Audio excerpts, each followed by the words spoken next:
Si bien, como hemos visto en la lección pasada, la guerra la inició Satanás en el cielo y fue el inventor de la guerra, pero ¿por qué un Dios amoroso ordena a su pueblo elegido entrar en guerra con muchas naciones, exterminar a todos los habitantes de muchas ciudades? ¿Puede ser un Dios de amor aquello? ¿Será que ese Dios también utilizó una invención del enemigo para poder practicarla? ¿Cómo podemos explicar con aquellas personas que son escépticas? Bienvenido a la lección de esta semana. Trataremos de aclarar eso y muchos puntos más, porque la Biblia es la palabra de Dios, a través del cual conocemos ese Dios de amor y ese Dios de justicia. ¿Cómo se conjugan los dos a la vez? Ya una parte lo vimos la semana pasada y hoy es la continuación.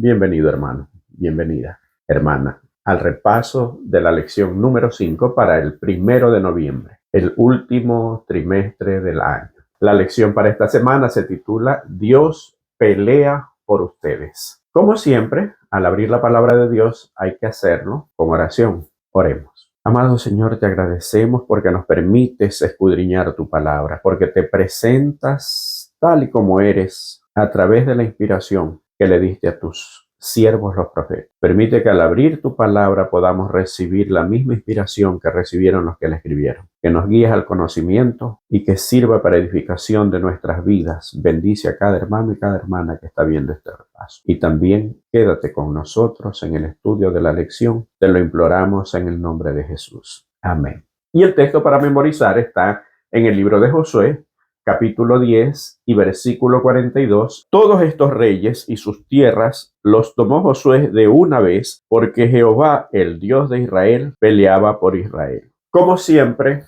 les recomendamos denle me gusta a la lección y suscríbase al canal si no lo ha hecho. De esta manera, el video les saldrá como sugerido cuando una persona ingrese a la plataforma de YouTube buscando temas espirituales. ¿Cómo es que el hombre prefiere adorar a una imagen en lugar de adorar a Dios? ¿Por qué ese Dios en el Antiguo Testamento ordena exterminar a muchos pueblos? ¿Qué tenían aquellos pueblos o los habitantes de aquellas ciudades que fue tan abominable a Dios para que Dios haya ordenado su exterminio? Parte de lo que esos pueblos llamaban cultura, ¿será que es alguna cultura en los actuales momentos donde la modernidad es la característica de nuestros tiempos? Vamos a repasar muchos textos y vamos directo al repaso de la lección en la parte del día domingo. Y esta primera parte desnuda la característica de aquellos pueblos, pues se titula La iniquidad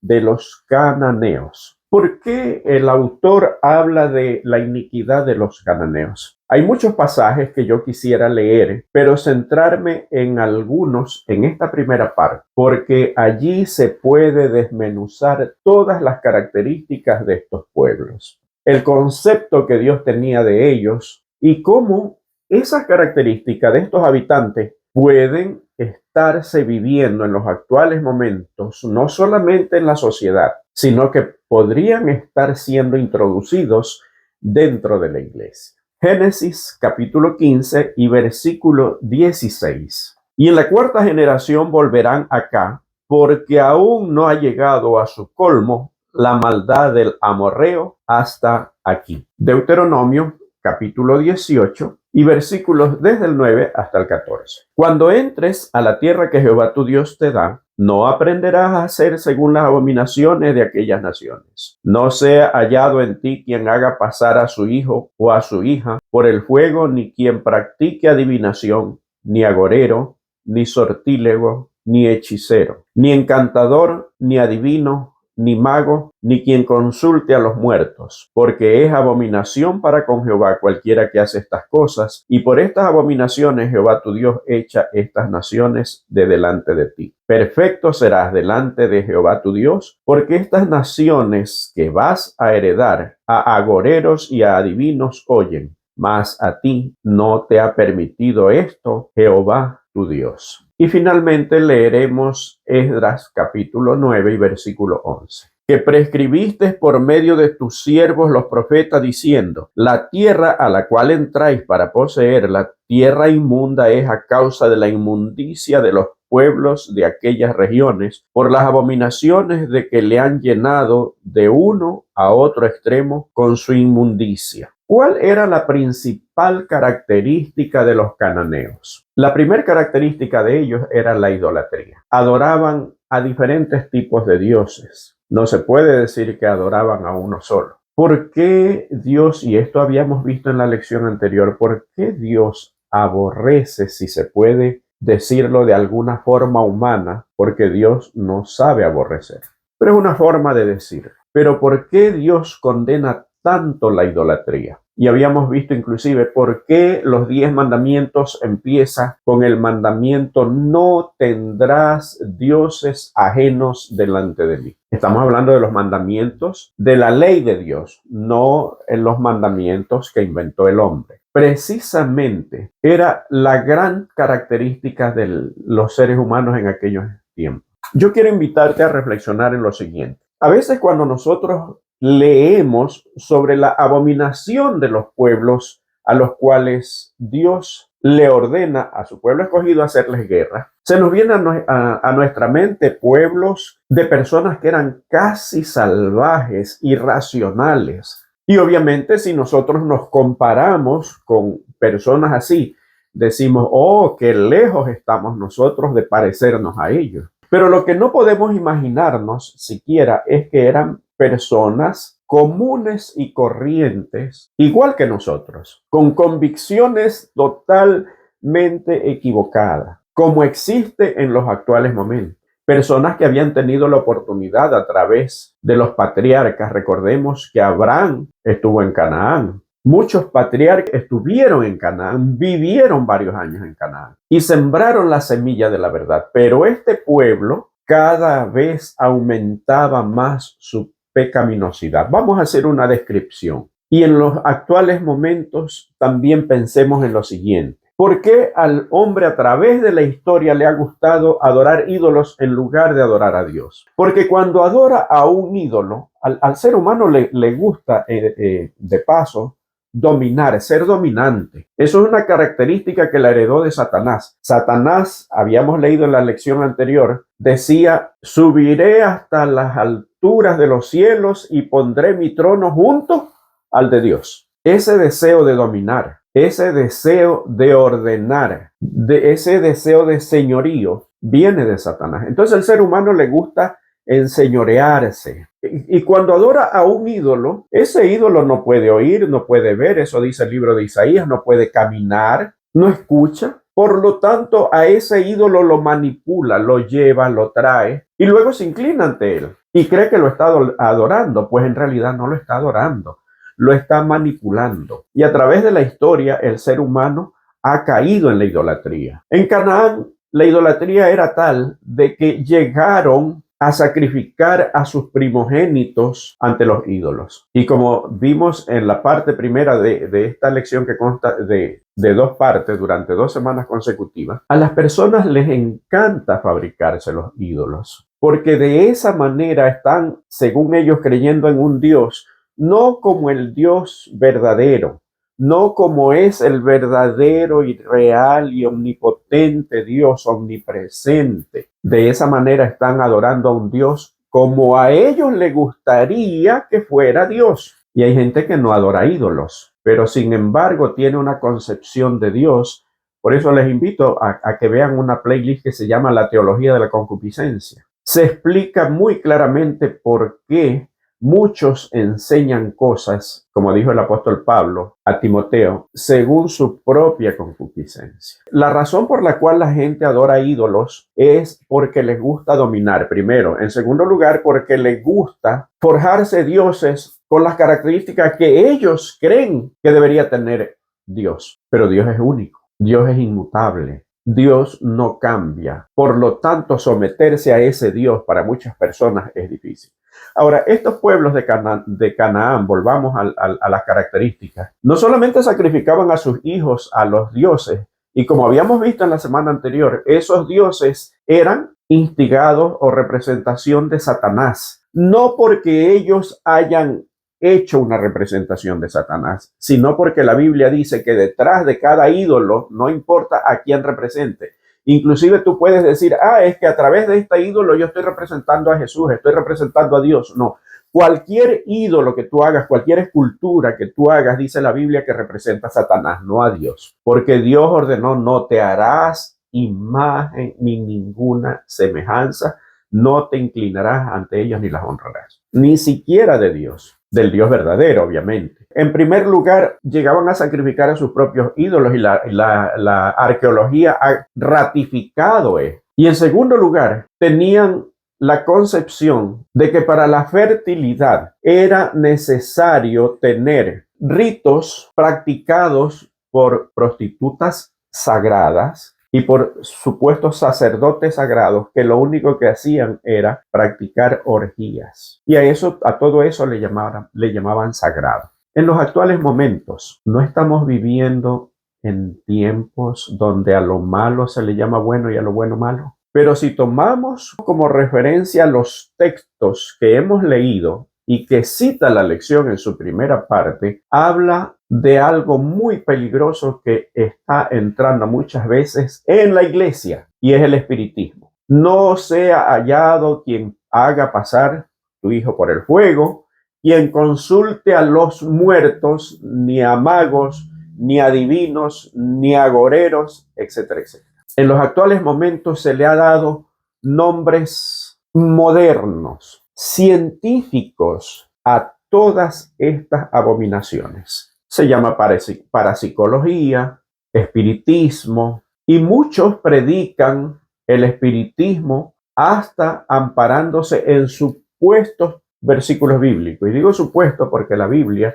no lo avala. ¿Y por qué digo que se ha entrado inclusive en la iglesia? Porque la mayoría de iglesias cristianas o que se dicen cristianas creen en el espiritismo, creen que una persona cuando muere, la mayoría que pertenece a la creencia católica, y no tengo nada en contra de nuestros hermanos católicos ni protestantes, quiero que se entienda, pero es que hay que predicar la verdad. Nuestros hermanos católicos creen que cuando una persona muere, si ha sido buena va al cielo, si ha sido mala va al infierno, y si es una persona que ha estado regular por ahí, ha tenido cosas malas, pero también cosas buenas, entonces va al purgatorio, hasta que esté lista para pasar al cielo. Mientras tanto que el mundo conocido como protestante, dicen que una persona cuando muere, si es mala, va al lugar de tormento, y si es buena, va al seno de Abraham, basados en una parábola. Y yo he visto muchas veces cómo dentro de la iglesia adventista personas hacen publicaciones. Cuando muere un familiar, una persona llegada, querida,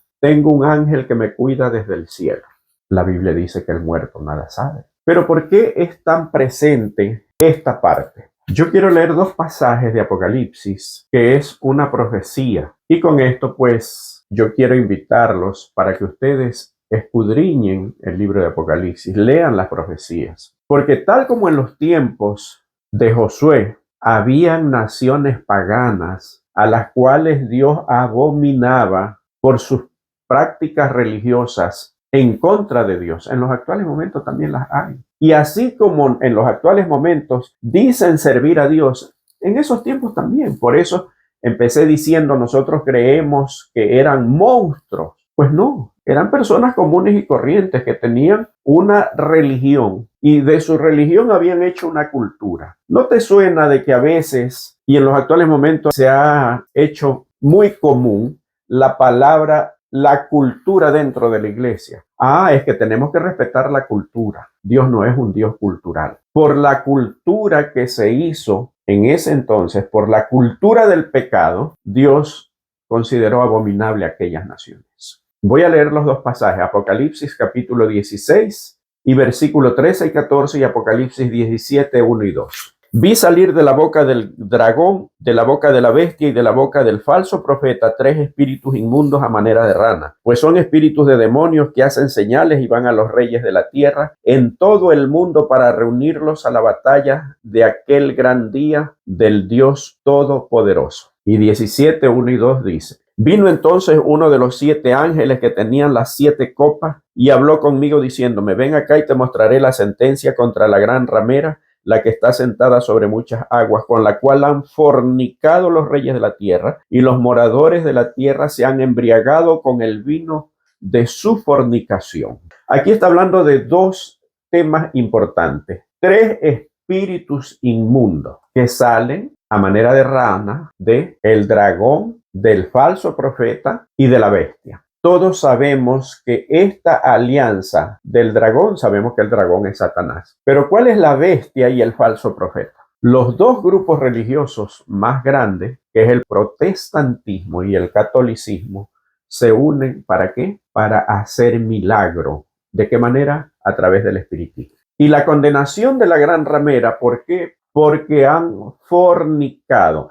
¿Qué significa en el sentido profético la palabra fornicación? Quiere decir tener doctrinas alejadas de la palabra de Dios, doctrinas falsas que no están amparadas en la Biblia. ¿Y no era eso lo que practicaban los cananeos? ¿Y no fue por eso que Dios ordenó que debían ser exterminadas? En los actuales momentos, nosotros muchas veces queremos inclusive imitar la cultura religiosa de estos dos grupos religiosos, valga la redundancia. Y muchas veces nos escudamos detrás de conceptos, como habíamos visto, de un Dios cultural, de la cultura, que hay que respetar la cultura. Detrás de todo esto está Satanás, y eso lo habíamos comprobado en la lección de la semana anterior. Debemos leer la palabra de Dios, debemos leer la profecía. Es posible que Dios se esté airando con nosotros y nosotros no nos damos cuenta. Por eso es que Ellen White dice que en los actuales momentos, ni uno de cada 20 dentro de la iglesia adventista está preparado para los acontecimientos finales, para los engaños, para las diferentes pruebas. Qué moderna que es la lección. O sea, a pesar de que se escribió prácticamente después del Pentateuco, alrededor de 4000 años atrás, sin embargo, sigue teniendo vigencia porque es actual y la historia se repetirá. Nosotros estamos entrando o por entrar a la Canaán celestial. Así como Josué estaba entrando a la Canaán terrenal, nosotros también. Y los mismos acontecimientos que se vieron allá se están viendo en los actuales momentos, pero nosotros, como que estamos dormidos, necesitamos que Dios nos despierte. Era necesario hacer un estudio profundo de esta primera parte. Si eran esas las características de este pueblo, entonces ya no era un Dios que estaba utilizando las mismas herramientas del diablo, ¿no? ¿Se acuerdan cuando Jesús le dijo a Pedro, Pedro, guarda tu espada porque todos los que usan a espada deben ser muertos? Se aplica la segunda parte de la lección, que es un juez supremo. Que si es que estas naciones tenían esas características, entonces ya no se trataba de una guerra, se trataba de un juicio. Y Dios sabe que el ser humano, a menos que tenga el toque de la fe, el toque del Espíritu Santo, el ser humano no cambia para mejor, sino para peor. ¿Por qué? ¿Recuerdan el primer texto que leímos de Génesis, capítulo 15 y versículo 16, que decía? Porque aún no ha llegado a su colmo la maldad del amorreo. Eso quiere decir que el mal es progresivo y Dios lo sabe. A menos que esté el ser humano lleno de la presencia de Dios, no puede hacer el bien. Aún las cosas buenas que haga alejado de Dios están llenas de egoísmo. Y quiero leer Génesis 18:25. Lejos de ti el hacer tal que hagas morir al justo con el impío y que sea el justo tratado como el impío. Nunca tal hagas. El juez de toda la tierra no ha de hacer lo que es justo. Y leo también el libro de Salmos, capítulo 7 y versículo 11. Dios es juez justo y Dios está airado contra el impío todos los días. A veces nosotros repetimos algo, que Dios odia el pecado pero ama al pecador. Dios no odia, porque el odio es producto del pecado. Aunque muchas veces se utiliza la palabra aborrecer como figura para decir que Dios aborrece lo malo. Mas este texto dice que Dios está airado contra el impío, está molesto contra el impío. Pero aquí viene la pregunta entonces, si era este Dios justo, estaba haciendo un juicio para esas naciones, ya había llegado al clima. ¿Qué era el clímax de su maldad? Dios es el que conoce los corazones y el pecado de estas naciones era progresivo. igual que existe en los actuales momentos. Todo designio del corazón de los hombres es solamente el mal. Y por si fuera poco, la gente que más maldad hace es la que más se ofende con los defensores de la verdad, con aquellas personas que viven una vida diferente bajo la dirección de Dios y del Espíritu Santo. Pero así es como están las cosas. Ese juicio también habla el Apocalipsis en los actuales momentos. Apocalipsis 14:6 dice: temed a Dios y dadle gloria porque la hora de su juicio ha llegado. Pero así como en el juicio de las naciones de Canaán, todavía se les dio una oportunidad. En los actuales momentos todavía Dios sigue dando una oportunidad. Y miren qué simbolismo, ¿no? En los actuales momentos estamos enfrentando un juicio. Eso dice la Biblia, que empezó en 1844. Muchas personas no lo creen, tampoco lo creían los cananeos. Pero Dios les daba la oportunidad de poder ser salvos. Si eran tan malvados, aquí viene otra pregunta, si eran tan malvados, ¿por qué Dios les había dado el privilegio de habitar esa tierra tan bendecida que fluía leche y miel? ¿Dios bendice a los malos? ¿Por qué el pueblo de Israel estaba de esclavo mientras estas personas malas gozaban de las bendiciones, de los frutos abundantes que tenía Canaán? Saben, a veces nosotros caemos en un error. ¿Cuál es el error? Le ponemos un énfasis a las cosas que la Biblia no lo da. Por ejemplo, cuando queremos hablar del diezmo, nosotros decimos, es que si devuelves el diezmo, Dios te va a bendecir. Y nosotros hacemos aparecer a un Dios como interesado. Es que tengo que devolver el diezmo para que Dios me bendiga. Y yo quiero, por favor, que no se malentienda mis palabras, porque a veces somos campeones para irnos de un extremo a otro.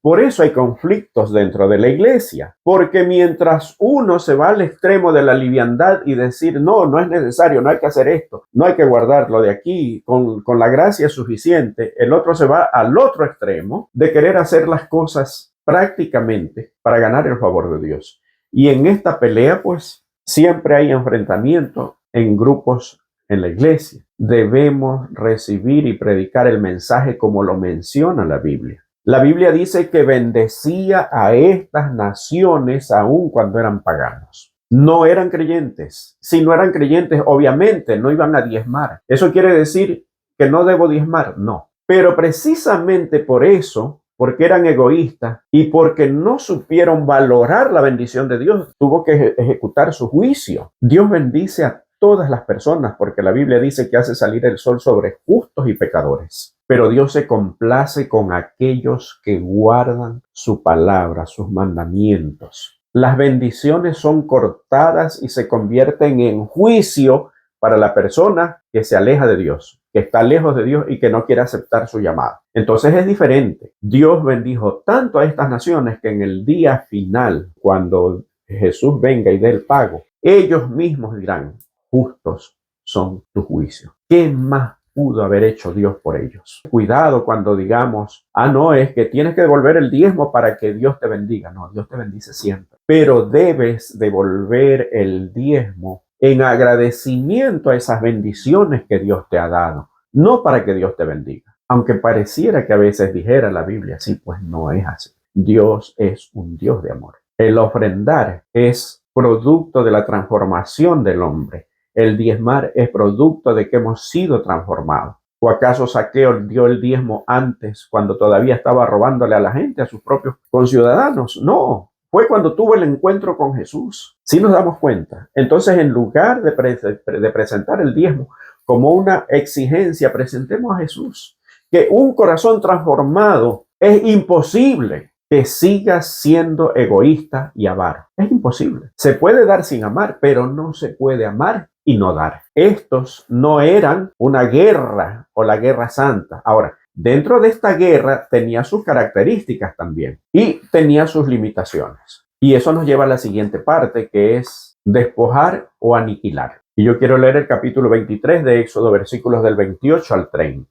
Enviaré delante de ti la avispa que eche fuera al heveo, al cananeo, al eteo de delante de ti. No los echaré de delante de ti en un año para que no quede la tierra desierta y se aumenten contra ti las fieras del campo. Poco a poco los echaré de delante de ti hasta que te multipliques y tomes posesión de la tierra. El plan de Dios, a pesar de que era ejecutar sus juicios, pero sin embargo, no era el plan una guerra frontal. Si los cananeos en ese momento de empezar el juicio, ellos hubieran aceptado la salvación que Dios ofrecía, tal como la aceptaron, vamos a ver un poquito más adelante, Rahab y los gabaonitas. No era el propósito de Dios de exterminarlos, era desalojarlos. ¿Por qué? Porque no habían sido fieles, porque habían recibido tanta bendición y aún así se habían olvidado de Dios, al punto de que se entregaron prácticamente al diablo. Eso dice la Biblia. No solamente dice la Biblia que enviaría sus avispas, sino enviaré a mi ángel delante de vosotros. Y como hemos visto en lecciones anteriores, cuando habla del ángel de Jehová, está hablando de Jehová, representado como el ángel de Jehová. Entonces era el propósito de Dios despojarlos, no matarlos. Y era el propósito de Dios que el pueblo suyo no entre en guerra. Pero ambos fallaron, tanto los cananeos como su pueblo. Porque el pueblo elegido empezó las murmuraciones, empezaron las dudas y empezó a murmurar contra Dios. De manera que Dios tuvo que hacerlo partícipe de la guerra. Y aquellos cananeos, todos los habitantes de Canaán, no supieron aceptar el mensaje de Dios. Recordemos que en Deuteronomio dice que el propósito de Dios al ir a tomar posesiones era que todos vean las bendiciones que Dios derramaba, que todos vean cómo andaban dentro de su palabra, de sus leyes, y los pueblos de sus alrededores digan: qué nación tan sabia es esta, qué leyes tan buenas, tan santas y tan sabias tienen. Y de esa manera se daba honra y gloria a Dios. Pero el pueblo falló, y también los cananeos, y por eso vino la guerra. Pero no vino la guerra como un afán egoísta y triunfalista como en los actuales momentos. No, vino la guerra como un juicio justo, porque Dios es un juez justo. Y seguimos a la siguiente parte, que es la libre elección, y que está relacionada con la parte que hemos estado viendo. Y para eso voy a leer solamente dos textos. Deuteronomio 20:10. Cuando te acerques a una ciudad para combatirla, le intimarás la paz. Y versículos del 15 al 18. Así harás a todas las ciudades que están muy lejos de ti, que no sean de las ciudades de estas naciones, pero de las ciudades de estos pueblos que Jehová tu Dios te da por heredad, ninguna persona dejarás con vida, sino que los destruirás completamente: al Eteo, al Amorreo, al Cananeo, al Fereceo, al Heveo y al Jebuseo, como Jehová tu Dios te ha mandado, para que no os enseñen a hacer según todas sus abominaciones que ellos han hecho para sus dioses, y pequéis contra Jehová vuestro Dios. Entonces, cuando se habla aquí que había que destruir todo, aquí se usa una palabra hebrea que es jerén. ¿Qué es jerén? Jerén es prácticamente destruir todo lo que ya no sirve. En los actuales momentos, hagamos de cuenta una basura, hay que quemar la basura, para hacer un ejemplo práctico y claro y sencillo, por supuesto. El jerén era algo que ya no había marcha atrás. Ahora, lo que sí me llama la atención es que Dios, en unos pasajes, dice de que la tierra los iba a vomitar, así como estaba vomitando a los cananeos. El juicio de Dios era circunstancial, era no contra un pueblo en especial, a favor de un pueblo en especial. Y cuidado, nos equivocamos. ¿Por qué? Somos poseedores de una verdad. Y a veces hablamos y ponderamos esa verdad. Por ejemplo, hablamos nosotros de los 10 mandamientos. Y hablamos mucho del sábado. Y decimos que los 10 mandamientos están en vigencia. Y es verdad. La pregunta es, si yo hablo y defiendo tanto el sábado, ¿cómo estoy yo guardando el sábado? Si yo hablo de los 10 mandamientos que están en vigencia, ¿será que de verdad estoy guardando los 10 mandamientos? ¿O hay mandamientos así que se hacen prácticamente cultura? Miren que el pueblo de Canaán, los cananeos, tenían la cultura de la idolatría, la cultura de las lascivias a través de las orgías de sus disque sacerdotes y sacerdotisas supuestamente sagradas, y que ellos practicaban también esa forma disque de adoración que era las orgías. Y ellos creían que estaban sirviendo a Dios a través de sus dioses, estaban sirviendo al enemigo. Yo pongo como ejemplo, ¿cuán veraz somos nosotros? Existe la cultura de la mentira en el mundo entero.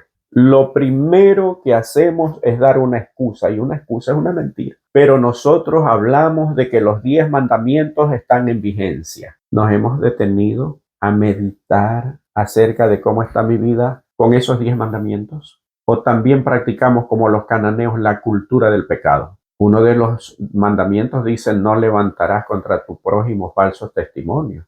Por eso Jesús dijo que cuando tengamos algún inconveniente con algún hermano, tenemos que ir y hablar con él, estando solos. Si yo escucho algún rumor en contra de un hermano, no tengo que propagarlo, tengo que ir donde ese hermano a ver si de verdad es real. Pero seguimos diciendo que los mandamientos hay que guardarlos. ¿Los guardamos de verdad?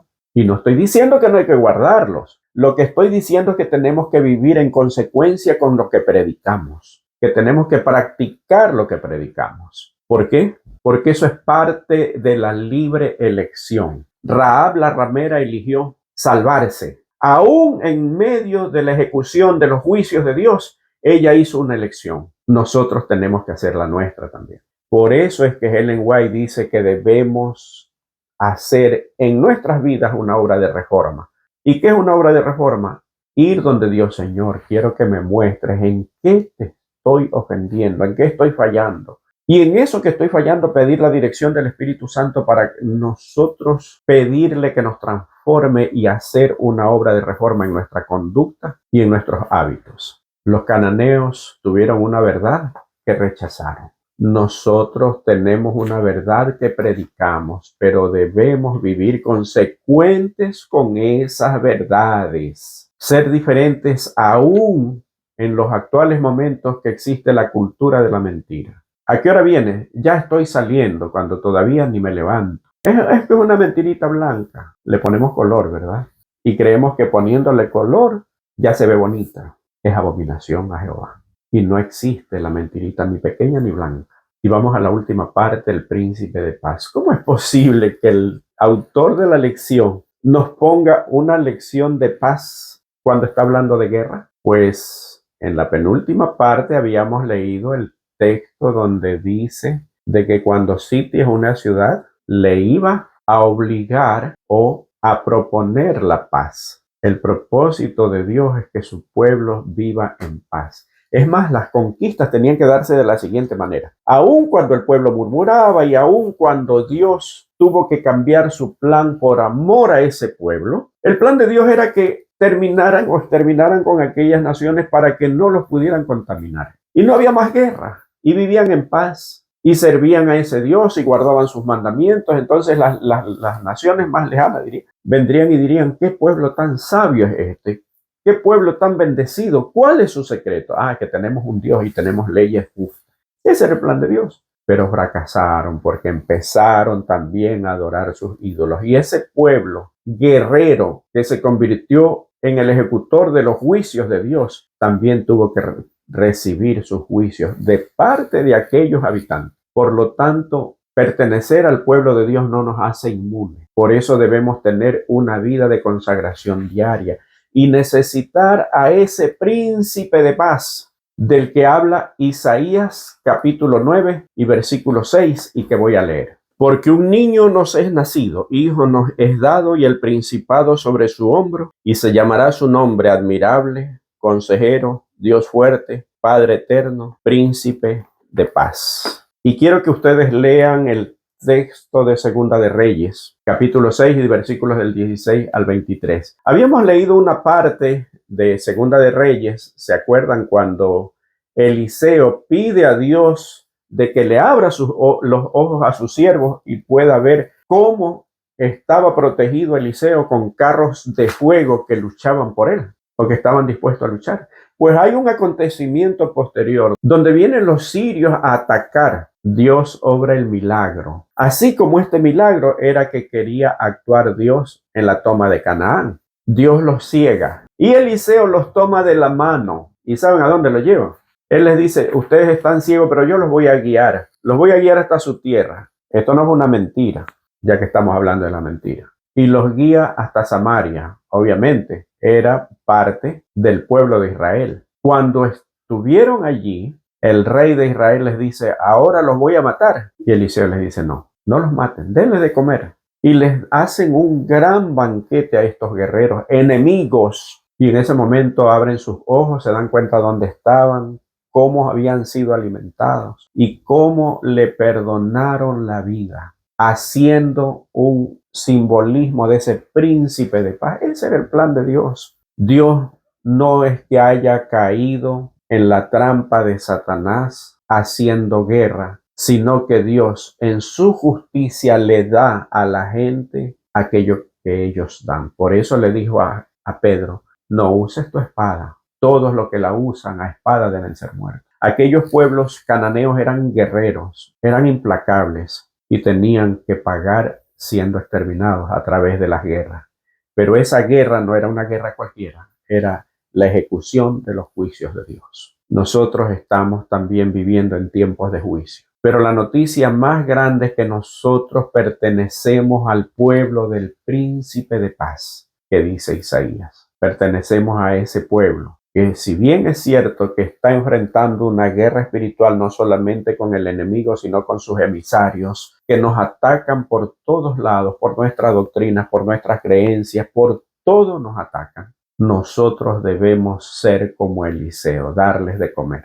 De esa manera, ellos entenderán que somos servidores de un Dios de paz. Qué hermoso es conocer a Dios. Qué hermoso es saber que ese Dios, si bien es cierto que como habíamos visto la semana pasada, se presenta de acuerdo a tu necesidad, es un Dios que quiere sembrar en ti la paz, quiere vivir en tu hogar, en tu vida, en tu trabajo, en todo lo tuyo. Él es el príncipe de paz. Que el Señor te bendiga. No te olvides darle like o darle me gusta, compartir en tus redes sociales con tus contactos y nos vemos la próxima semana en una nueva lección.